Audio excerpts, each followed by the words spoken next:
السلام عليكم، كل سنه وانتم طيبين وعيد سعيد عليكم يا رب. هنعمل مع بعض النهارده كفته داوود باشا. هنعملها بطريقه سهله جدا وهنقول كل اسرار وتكاتها مع بعض. ليها كذا طريقه وهي طريقه من الطرق. هجيب اللحمه المفرومه عندي وفضل تكون ناعمه شويه. هحط عليها التوابل اللي عندي، معلقه صغيره من كل تابل من دول: كركم، بابريكا، ملح، فلفل اسود، وكمان بهارات كفته لو عندك. مش عندك استبدليها بكوبيبه صيني وتوم باودر وبصل باودر. وكمان لو حطيتي معلقه من خلطه البرجر الجاهزه دي بتبقى تحفه قوي، تحلي اي طعم اي لحمه.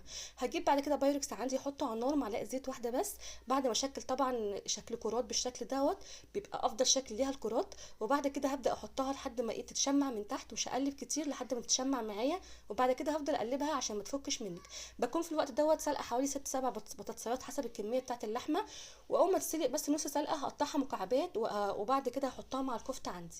بعد ما اشيل طبعا الكرات بتاعت الكفته بعد ما خدت لون حلو معايا، هبدا كده في نفس المكان عشان اخد نفس الطعم والريحه هحط بصلايه